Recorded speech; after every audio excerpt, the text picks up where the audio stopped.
saya sampai sekarang, dan di organisasi itu juga kita menempa pengalaman yang kita tidak dapat di ruang kelas, di teori-teori, di buku-buku. Jadi kita learning by doing ya, tidak learning dengan melakukan kesalahan. Karena pasti dalam organisasi itu kita juga belajar sambil bekerja, belajar sambil mengajak orang, dan yang paling penting adalah kita dalam organisasi itu kita sadar betul bahwa memimpin itu tidak bisa mengedepankan ego, karena kita mengelola berbagai macam kepala, mengelola berbagai macam kepentingan, mengelola berbagai macam karakter-karakter orang. Dan itulah saya belajar bagaimana kepemimpinan itu gitu.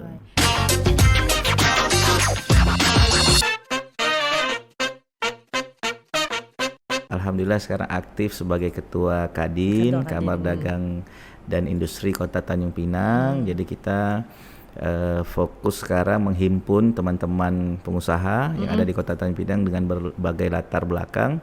Ya baru sekali rapat sih, tetapi terakhir kita menyambut kedatangan konjen India. Nah, terus kalau pribadi ya pasca dari DPRD ya saya ada mendirikan perusahaan dan bergabung di salah satu grup perusahaan juga. Oh, itu dari tahun kapan mulainya, Bang? Kalau yang Kadin baru di awal tahun ini. Baru ya, oke. Nah, kan kita mau ngomonginnya memang nggak ke politik banget nih ya, Bang ya. Tapi kan, nah di luar itu sebenarnya dari mulai kapan sih Bang Ade ini merasa kalau passion Abang ini sebenarnya di politik gitu? Dari kapan itu mulainya? Ya, memang saya sejak kuliah itu aktif di organisasi. Jadi kalau teman-teman yang semasa dengan saya waktu kuliah pasti tahu bahwa ya saya dari pagi hingga malam itu dunianya aktivitas organisasi dengan berbagai macam latar belakang organisasi baik ekstra dan intra kampus ya. Di dalam kampus sendiri saya terakhir yang menjabat sebagai ketua atau presiden BEM Universitas Riau pada masa itu. Jadi kalau passion di politik sebetulnya hanya ya sedikit lompatan saja, karena dulu berada di ekstra parlementer ya itu kan dunia politik juga tapi di luar sistem politik. Nah kemudian hanya tinggal melompat ke dalam sistem politik. Jadi kalau passion itu ya sejak mahasiswa kita sudah ada. Ya? Oh iyalah presiden ya waktu itu. Iya. Ada ini nggak Bang berpikir untuk jadi presidennya beneran? Ya kalau masuk ke politik pasti pada akhirnya tujuannya adalah kekuasaan, tapi dalam tanda kutip kekuasaan untuk sesuatu yang positif. Pasti ujungnya itu ya ke arah ya apakah itu eksekutif atau legislatif sampai ke tingkatan-tingkatan yang paling tinggi. Oke. Gitu. Itu dari kuliah tadi ya Bang Ade dari bilangnya. Kuliah. Tapi waktu zaman sekolah gitu sebenarnya Bang Ade kayak apa pelajar yang lain gak sih, misalkan memang yang juara terus gitu atau pernah juga bolos sekolah kah? Kayak gitu pernah gak sih? Ya kalau saya sih sebetulnya kalau waktu sekolah aktif-aktif di beberapa organisasi ya. Saya ikut OSIS juga, saya ikut Palang Merah Remaja. Kemudian di SMP aktif di patroli keamanan sekolah di SMP 1, kemudian SMA 1 saya di Palang Merah Remaja aktif, cuma tidak seaktif ketika kuliah.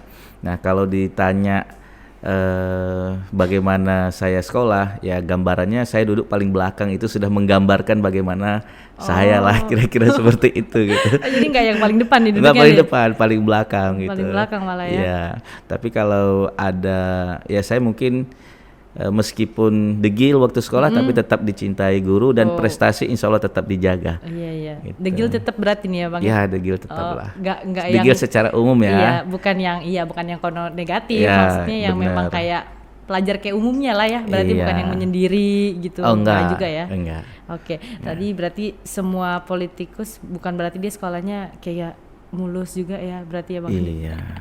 Oke. Nah, untuk pertama kali terjun ke politik itu mulainya tahun berapa, Bang? Ya, jadi saya selesai dari di BEM Universitas Riau. Jadi waktu dulu itu kebetulan Golkar itu memiliki sistemnya itu menjemput bola. Jadi waktu itu kan di pusat itu ketua umumnya Pak Akbar Tanjung. Jadi Golkar itu beliau mendata, memetakan mantan-mantan aktivis mahasiswa itu beliau ajak bergabung ke dalam Partai Golkar. Jadi waktu itu ada senior saya yang sudah lebih dulu masuk ke Golkar, kemudian menjadi anggota legislatif. Waktu itu saya di Pekanbaru, kemudian mendatangi, diajak, ayo mau nggak bergabung dengan Golkar.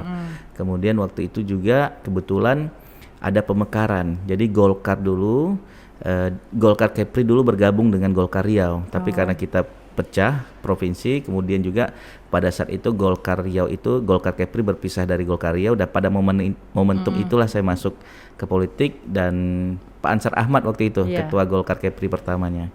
Itu ceritanya saya bergabung, jadi diajak. Jadi waktu penyusunan pengurus ada nama saya itu, ada beberapa rekomendasi yang merekomendasikan, ada, saya ingat betul, ada Pak Akbar Tanjung, tanda tangan beliau, kemudian ada Pak Ramlan Zaz, waktu itu ketua Golkar Riau, mantan Bupati Rokan Hulu, kemudian ada Pak Khaidir itu ketua DPRD Riau waktu itu. Jadi saya masuk karena beberapa rekomendasi nama-nama yang saya sebut tadi. Oke, berarti memang awalnya dari diajak ya Pak Bang? Iya, diajak. Nah, ditugaskan yang pertama kali itu di mana waktu itu Bang? Saya ingat betul sebagai wakil sekretaris DPD Partai Golkar Provinsi Kepri. Membantu Pak Ansar Ahmad lah waktu itu. Tahun berapa itu Pak? Itu tahun 2000, seingat saya 2003 kalau saya nggak salah. 2003. Ya. Itu waktu pas Abang lulus sekolah, lulus kuliah di Ya, jadi saya sudah selesai skripsi, lagi menunggu waktu-waktu wisuda, ketika itulah saya masuk Golkar. Berarti Abang nggak merasakan infoloker gitu ya, nyari kerja gitu ya? Oh enggak, saya memang alhamdulillah sampai saat ini belum pernah melamar kerja. Makanya berarti Abang nggak merasakan job fair dong ya? Enggak pernah. Nggak pernah ya? Enggak pernah. Belum lulus aja udah diajak masuk partai. Iya. Hebat sih memang ya. Nah kalau waktu pas backgroundnya sendiri Bang Ade ini memang dari politik atau memang enggak ada gitu? Ya, background keluarganya? Nggak ada sih. Nggak ada ya? Nggak ada, sama sekali nggak ada. Ya ibu PNS, ya PNS staff lah begitu ya. Kemudian ayah juga di swasta, lebih ya nggak ada keluarga nggak politik. Ada politik ya? Sama sekali nggak ada. Berarti Bang Ade yang mulai dulu ya? Saya yang mulai dulu. Dan kayaknya juga adik-beradik juga nggak ada yang ikut. Nggak ikut. Oh iya. Kayaknya saya masih solo. Tapi udah sekarang udah nggak kesana ya Bang ya? Udah nggak yang kemarin kan sempat di DPR ya? DPRD. Tapi secara partai saya masih aktif. Masih ya, saya masih aktif karena saya wakil ketua DPD Partai Golkar Provinsi Kepri. Masih sampai aktif. Saat ini ya? Sampai saat ini. Kalau misalnya untuk apa organisasinya Bang Ade yang sekarang udah masih ada yang diikuti? Kadin. Kalau di luar partai saya di Kadin. Aktif di Kadin. Selain itu ada lagi? Ada sih. Saya memang ini ya gemar berorganisasi dari dulu ya. Jadi kita ada yang namanya, saya ikut itu SOKSI ya, Sentral Organisasi Karyawan Swadiri. Nah itu sebetulnya organisasi dulu yang mendirikan Partai Golkar. Tetapi karena ada undang-undang ormas baru, kemudian organisasi itu ikut undang-undang ormas, jadi dia terpisah gitu. Nah saya aktif juga di SOKSI, kemudian juga saya aktif di KAHMI namanya. KAHMI ini Korps Alumni Himpunan Mahasiswa Islam. Karena dulu saya waktu mahasiswa, saya aktif di organisasi ekstra kampus di Himpunan Mahasiswa Islam. Sekarang sudah menjadi alumni, ya kita kumpul lah teman-teman yang mantan-mantan HMI, kita berkumpul di wadah KAHMI. Yang sekarang yang orang-orang HMI semuanya ke politik nggak tuh Bang? Yang mana? Yang itu alumni itu? Alumni HMI mayoritas ke politik. Ke politik ya, politik mayoritasnya. Tapi sekarang memang sepertinya para mantan aktivis mahasiswa itu sudah mulai sadar karena di politik itu tidak cukup hanya pengalaman organisasi, harus punya juga backup secara ekonomi. Jadi sekarang teman-teman itu sudah mulai fokus di bisnis, di usaha begitu. Di usaha ya. Kalau Bang Ade sendiri ada mau ke sana nggak? Saya sudah. Sudah ya? Ya, saya sudah merintis. Sebetulnya saya dulu sebelum atau bersamaan beberapa saat sebelum jadi ketua Golkar, saya dulu pernah menjadi ketua LPJK. Ketua LPJK itu Lembaga Pengembangan Jasa Konstruksi, sebuah lembaga yang dibentuk undang-undang untuk mensertifikasi badan usaha di dunia konstruksi maupun konsultan. Jadi di bawah kami itu ada lebih kurang waktu itu ya ada 1.400 perusahaan yang kami mengeluarkan sertifikasi. Nah kemudian sekarang saya diajak bergabung dengan salah satu grup perusahaan ya yang ada di Batam sebagai salah satu komisaris. Dan terus juga ya pasca DPRD saya langsung diwawancara kan. Bang setelah ini mau ngapain ya? Sudah, saya akan aktif di dunia usaha kembali. Nah makanya sekarang saya aktif di dunia usaha, saya bergabung dan aktif di Kadin Kota Tanjung Pinang. Banyak banget orang organisasinya dari SMP. Dari SMP sampai kelas sampai sekarang. Sekarang mungkin masih muda lah ya, 30-an lah ya Bang Ade. 40 pas. 40 pas. Iya, Okay. 40 pas. Sampai sekarang masih, ini rencananya ke depannya masih terus sampai kapan nih organisasi kayak gini nih ngikutnya Bang Ade? Ya masih akan terus karena organisasi kita sadar betul ya bahwa untuk mencapai tujuan kita nggak bisa sendiri. Kita harus mengajak teman-teman yang punya visi, yang punya tujuan yang sama. Karena kalau sendiri mungkin bisa tapi dampaknya lebih kecil, tapi kalau bersama-sama pasti akan membuat dampak yang lebih besar. Maka saya sampai sekarang dan di organisasi itu juga kita menempa pengalaman yang kita tidak dapat di ruang kelas, di teori-teori, di buku-buku. Jadi kita learning by doing ya, juga learning dengan melakukan kesalahan.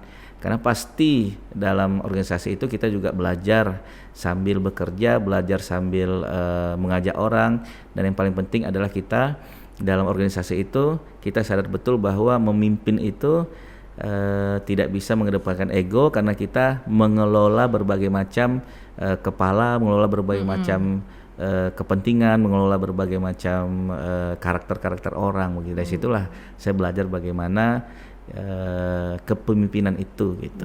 Nah kalau Bang Ade sendiri cara kayak memimpin, kan Abang tadi bilang pernah jadi presiden tuh waktu di kampus. Cara kalau Abang tuh gimana sih pemimpin yang kayak gimana sih, yang keras kah sama itunya atau gimana? Oh enggak. Kalau saya sih pertama saya tuh paling senang memimpin orang-orang baru sebetulnya. Maka ketika saya jadi presiden BEM Unri pertama kali, dan itu saya praktekkan di kemudian itu, nah saya pasti mengajak orang-orang dari berbagai macam lintas fakultas ya waktu itu ya.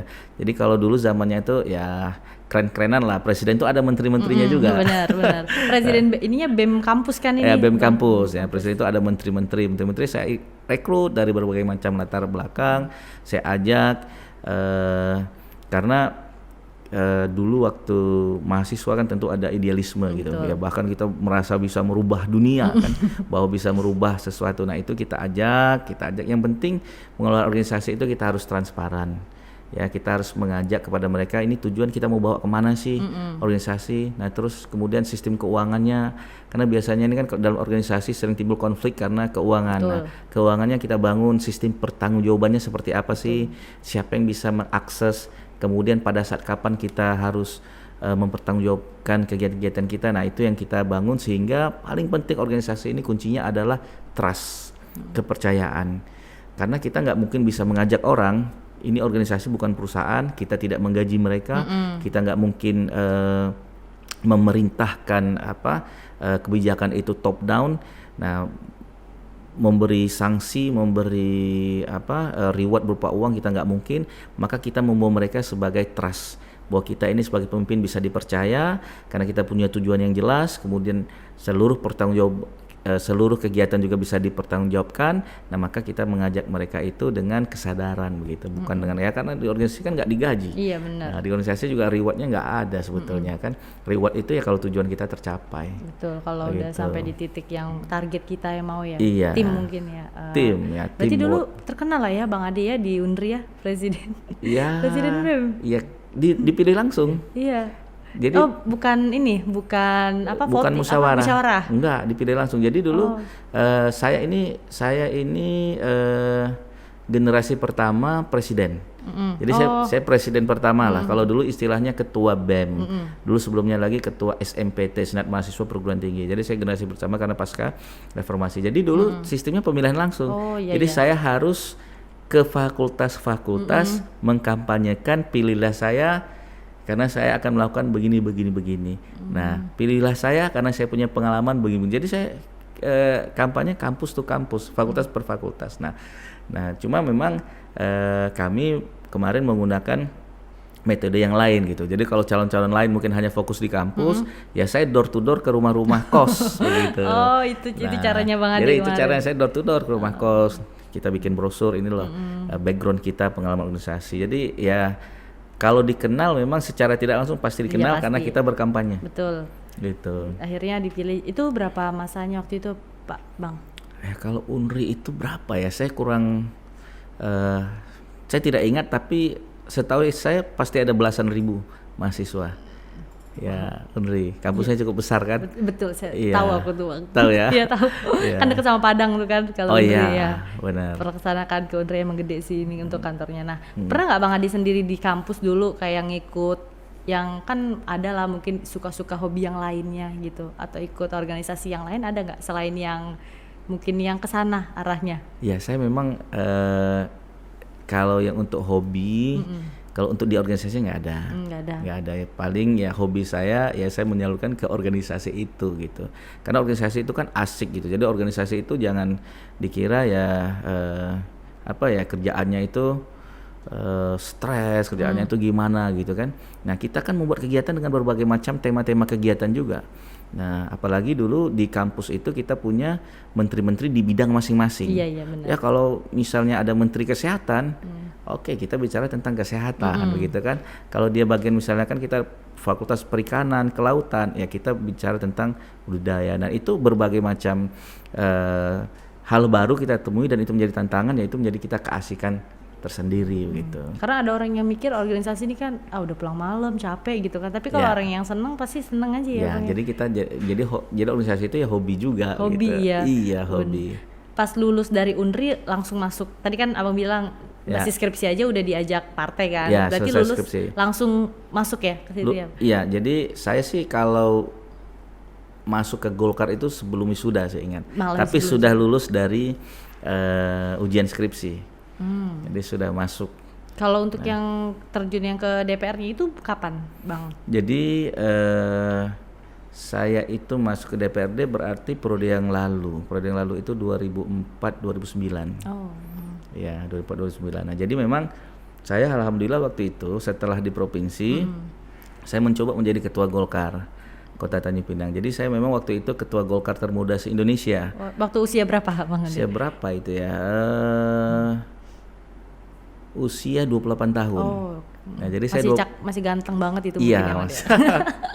Nah, jadi saya jadi ketua Golkar itu usia 28 tahun. 20 tahun mungkin sebagian orang yang di usia 28 tahun mungkin masih ya nongkrong-nongkrong, mungkin benar. masih main-main. Benar. Ya saya sudah jadi ketua Golkar di usia 28 tahun, dan di saat yang sama saya juga menjadi ketua LPJK. Oh. LPJK itu Lembaga Pengembangan Jasa Konstruksi. Ya waktu itu LPJK itu lembaga yang cukup dilihat lah di dunia konstruksi. Nah, jadi memang setelah kuliah ya saya langsung aktif di dunia organisasi yang lain gitu kan. Gitu. Jadi pas 2003 jadi ketua Golkar barulah mulai ke masuk yang ke DPR tadi ya. Ya, Bang, jadi ya. 2004 saya ikut 2009 saya ikut menjadi anggota DPRD dan alhamdulillah langsung terpilih menjadi pimpinan DPRD. Pimpinan DPRD. Iya, di usia 32 tahun. Waduh, 32 tahun. Kemarin kan juga sempat nyalon juga ya Bang Ade ya, yang dibawa Ko kemarin. Benar. Iya kan yang dibawa Benar. Ko. Itu yang cuman kan nggak jadi ya. Ya. Itu tanggapannya apa Bang Ade? Mungkin dari Ya, saya jadi gini, kalau seorang politisi itu, jadi dia harus percaya bahwa ya sesuatu itu sudah ditentukan jauh-jauh hari sebelum kita memulai gitu. Sebelum kita berkampanye, ya itu sudah ditetapkan hasilnya. Maka saya ketika saya mengetahui penghitungan saya kalah, ya saya terima. Saya tidak ada sedih, tidak ada terlalu kepikiran, ya memang itu hasil yang terbaik. Dan saya yakin politik itu ya kalau nggak menang ya kalah, kalau nggak kalah ya menang. Dan kita sudah pernah berulang kali menang, kita sudah pernah juga beberapa kali kalah. Ya jadi kalau kalah ya kita berusaha lagi supaya kemudian kita menang. nggak dibikin stres lah ya Bang Nggak Ade. dibikin stres. Karena mungkin bukan tujuan utama juga mungkin ya Bang Ade. Karena bukan yang aku harus ini nih, jadi ngekeh ke sana gitu. Kalau tujuan utama kita kerja keras. Saya keras kerja keras intinya. untuk mencapai hal tersebut pasti. Tapi saya sejak awal ketika masuk politik itu ya doa saya sama gitu. Saya berdoa, ya Allah kalau jabatan itu baik untuk saya, bermanfaat untuk saya, keluarga dan masyarakat, jadikan. Tapi kalau tidak baik untuk saya maka jangan jadikan.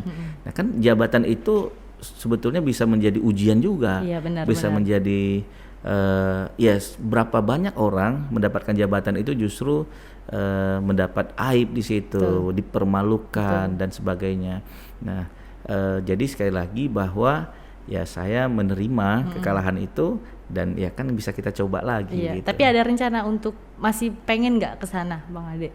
Saya masih punya niat ke sana, masih punya niat. Tapi tentu punya tahapan-tahapan, ya punya waktunya, dan pada saat waktu yang tepat ya akan kita sampaikan lah kira-kira seperti lah ya. itu. Iya. Kita kan nggak tahu, mungkin kemarin Tuhan jangan sekarang mungkin kan. Iya. Ade jangan sekarang, nanti aja tahun depan mungkin gitu. Gitu. Kalau Bang Ade sendiri ada nggak kayak yang belum tercapai sampai saat ini? Ini kan udah pernah ketua Golkar juga udah banyak nih. Kalau yang belum pernah apa sih, Bang? Ya, jadi sebetulnya tujuan hidup ya sebetulnya ya. Tujuan hidup itu bukan di struktur kalau bagi saya gitu. Bukan harus menjadi DPRD, harus menjadi wali kota, gubernur dan lain-lain ya. Tujuan hidup itu ya ada, kalau saya sih ada di tempat lain. Nah, saya sih pingin ya punya cita-cita itu ya fokus mengelola yayasan, punya tempat ibadahnya, punya pendidikannya. Nah, itu cita-cita yang masih ongoing gitu, masih on proses. Masih on proses, tapi sedang dilaksanakan.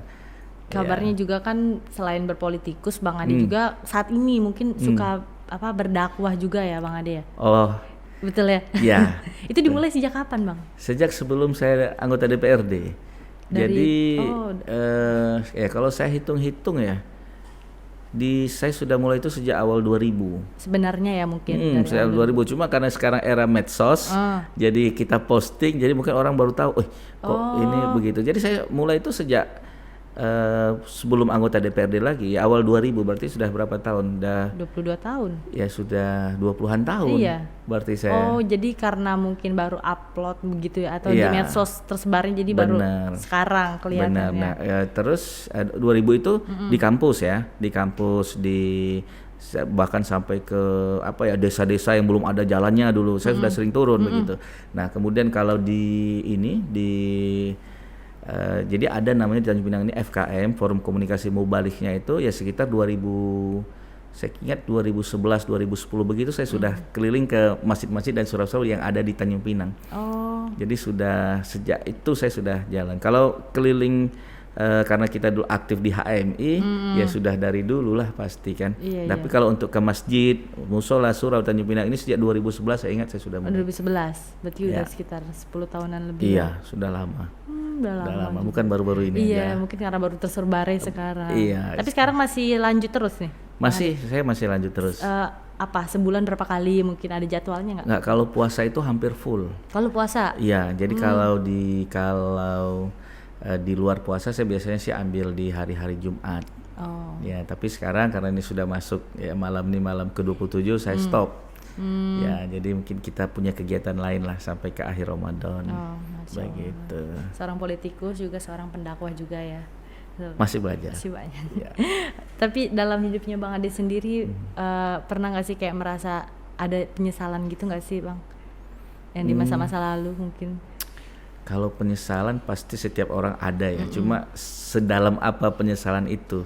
Nah, tentu ya mungkin ya kalau kita pernah dulu misalnya berbuat jahat sama orang, pasti kepikiran itu kan.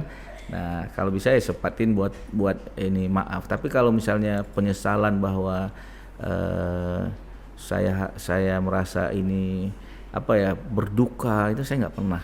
Nggak pernah. Jangan terlalu dalam. Nggak pernah, karena saya yakin apa yang kita tidak dapat hari ini pasti itu sudah ada jalan yang terbaik. Betul. Dan kita harus terus mencoba. Dan saya berprinsip kesempatan itu datang beberapa kali. Saya bukan orang yang punya prinsip kesempatan itu hanya satu kali loh. Iya. Kan gitu kan. Enggak lah, kesempatan ini banyak gitu. Kesempatan ini beberapa kali loh. Kalau nggak ada kesempatan yang satu, ada yang kesempatan yang kedua. Kalau nggak ada kesempatan yang tiga, ada yang berikutnya. Kalau nggak ada kesempatan, kita yang buat kesempatan itu. Betul. Gitu. Saya punya prinsip begitu aja gitu. Dan kesempatan pun bukan di satu aja ya, Bang. Iya, makanya dulu saya kan bercita-cita waktu itu kuliah ke Bandung karena dulu anak Tanjung Pinang ini kan kuliahnya kalau nggak ke Bandung, Jogja, Jakarta, ke Jawa gitu kan. Ini saya kuliahnya ke Pekanbaru. Saya bahkan sudah beli tiket kapal ke waktu itu Riau. ke Jakarta, Jakarta. untuk ke Bandung. Saya udah beli tiketnya gitu. Nah tapi orang tua panggil kan, orang tua panggil.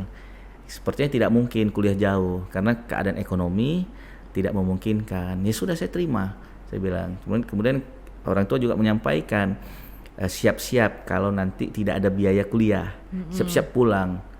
Oh ya sudah, saya terima dengan keadaan itu. Orang tua menyarankan kuliah saja di Pekanbaru dekat, karena ada juga keluarga. Saya terima begitu, karena saya yakin ada keputusan terbaik. Nah maka saya kuliah, saya ke Pekanbaru. Nah saya prinsip wah ini saya harus punya penghasilan sendiri. Saya hanya dikirim orang tua itu hanya seingat saya cuma 2 bulan pertama. Setelah itu uangnya saya cari sendiri gitu. Nah saya pernah jadi security. Iya, saya pernah jualan tiket pasar raya Pekanbaru gitu kan. Saya pernah jualan stiker. Kemudian saya kalau dulu terkenal lah, kalau angkatan saya tuh kalau ada orang tugas makalah pasti saya yang buatin gitu. Fotokopi ya? Iya. Iya benar. Enggak, bukan fotokopi, saya buatin. Oh, buatin ini makalah. Ya. Oh, makalahnya dibuatin. Ya, saya buat makalah kan mohon maaf lah mereka bayar kan? Iya. Enggak bayar. Jadi bahkan penghasilan saya di atas rata-rata mahasiswa. Karena saya punya penghasilan sendiri waktu itu. Nah, saya sih tekad wah ini enggak mungkin saya pulang. Pernah juga dengan teman angkat sayur gitu kan subuh-subuh kan.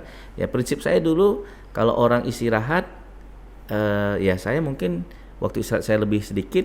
Nah tetapi kalau orang punya uang saya punya uang. Kalau orang bisa beli barang sesuatu saya juga bisa beli gitu kan.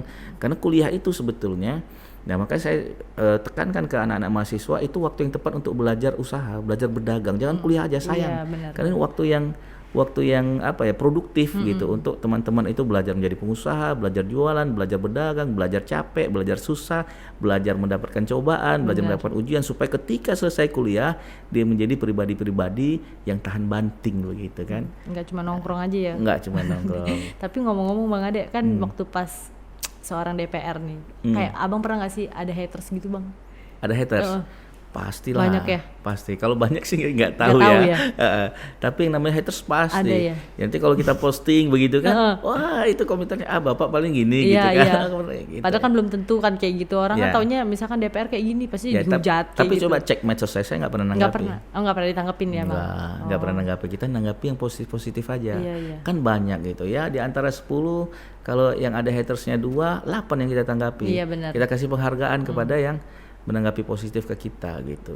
Nggak sampai diurus ke polisi gitu, nggak pernah ya Bang? Nggak pernah. Tapi mungkin saya nggak pernah sampai yang parah-parah kali ya, nggak pernah sampai. Yang paling parah itu apa? Yang Bang Ade yang haters yang mulutnya gitu? Ya haters paling ya kita dicap inilah ya paling sakit itu kan kalau dibilang bohong begitu ya. Kalau dibilang nggak peduli begitu. Nah, tetapi saya sih sampai sekarang ada sistem yang saya bangun gitu. Dan sampai sekarang saya tidak di DPRD pun ada sistem yang saya bangun. Jadi saya itu menjadi DPRD, saya punya tim. Nah sekarang ini ya di atas 100 TPS. Nah, saya punya tim gitu. Jadi saya itu by data, saya punya data.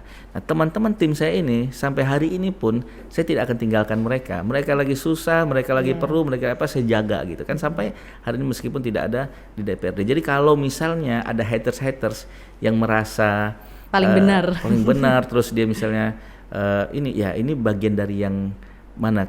Kalau yang bagian dari perjuangan saya sudah rawat semua kok. Kira-kira seperti itu. Tapi haters nggak usah terlalu ditanggapi. Iya, betul Bang Ade. Dan Bang Ade juga mau tadi targetnya mau punya yayasan juga ya Bang Ade ya? Sudah ada ya? Sudah. Dari kapan tadi Bang? Punyanya yayasannya? Ya jadi sekarang alhamdulillah yang di rumah orang tua saya itu ada lebih kurang 60 santri lah. 60 santri. Ya ngaji sih, belajar Al-Quran. Kemudian belajar hafalan ya tahfiz. Kemudian sekarang di salah satu tempat itu sedang dibangun masjid ya. Lagi proses meskipun bertahap ya kita pelan-pelan lah tapi itu jalan gitu. Nah ya tujuan utamanya ke situ lah. Iya tujuan tetap balik lagi ke yang atas iya, ya. balik lagi. Oke, motivasi banget sih, dan siapa juga yang pasti nggak semua orang tahu juga, pasti Bang Ade dulunya pernah jualan stiker. Iya, Ya kan nggak Bang? ada yang tahu. Nggak ada yang tahu kan? Nggak ada yang tahu. Cuman di sini di UKES Abang tahu kan? Kalau teman-teman ada, Iya, mungkin teman-teman teman dekat ya, dekat. teman dekat ada. Dan Iya. jadi biar kayak yang lihat mungkin yang beranggapan negatif kepada Iya. itu. Jadi saya kadang heran, ada mahasiswa datang, Bang bantu Bang, saya lihat handphonenya bagus, motornya keren Iya, gitu. Waduh, di waktu kita kuliah Nggak gimana? gini Nggak gitu gini kan. ya, kita kasih motivasi lah. Oke. Nah, karena pasti bisa mahasiswa pasti bisa menghasilkan uang karena kita kuliah cuma sebentar kok. Iya. Ya Nggak kan kerasa. maksudnya waktu belajarnya itu kan di kampus cuma dikit gitu Dikit. kan. Waktu kosongnya lebih banyak. Orang kuliah kan seperti itu. Nah, karena di hidup ini yang penting itu kan manajemen. Manajemen waktu, manajemen perasaan, Benar. manajemen pikiran. Nah, kalau kita di waktu usia-usia produktif kita belajar manajemen itu, insya Allah di kehidupan nyatanya ya kita bisa menghadapi. Keren. Gitu. Oke. Nah, ada nggak sih Bang Ade ada kayak mungkin motivasi nih untuk generasi sekarang nih? Aduh Ya. Bang Ade tolong. Ya, saya sih generasi sekarang. saya pesan saya jangan tinggalkan tradisi membaca. Membaca. Terus terang aja, kita memang sekarang kan kita berada pada generasi visual ya. Generasi visual ya, kalau dulu orang ingin mengambil sesuatu pengetahuan itu dengan membaca, sekarang orang mulai tinggalkan membaca, hanya dengan melihat pun ya kategorinya 60 detik, 1 menit 30 detik. Kalau 3 menit ke atas saja orang sudah malas. kan. Nah, karena dengan perkembangan reels, story, Insta story dan segala macam. Nah, tapi saya pesan kepada generasi muda jangan tinggalkan membaca. Karena itu pengetahuan kita, karena itu wawasan kita, karena dengan membaca itu kita memiliki ilmu pengetahuan dengan lebih bijak. Nah, karena saya khawatir juga ya generasi sekarang ini dari beberapa aspek ini sangat maju. Saya lihat kan semua pendekatannya IT, semua pendekatannya teknologi. Nah, kedua, untuk generasi sekarang juga jangan tinggalkan teknologi gitu. Ini ke depan kita sudah berada di dunia metaverse. Betul. Kita sudah berada di dunia transaksi digital. Betul. Kita sudah berada di dunia sekarang pemerintah saja, saya tadi baru baca ya, konsultasi pun sudah menyiapkan metaverse-nya gitu. Tidak perlu lagi, kalau dulu DPRD itu konsultasi kan harus pergi ke Jakarta, Betul. ke Kemendagri. Sekarang kita tinggal menggunakan fasilitas handphone. Kemendagri Aplikasinya sudah gitu. menyiapkan metaverse, kita tinggal menggunakan media, ya kita sudah bisa berbicara, bertemu Iya. dengan orang. Jadi dunia teknologi juga jangan ditinggalkan, karena ke depan dunia kerja itu sangat bergantung dengan itu. Jadi kalau tidak ada kompetensi, Betul. nah Ketinggalan. itu kita akan ketinggalan. Jauh ya, Jauh Oke. ketinggalan.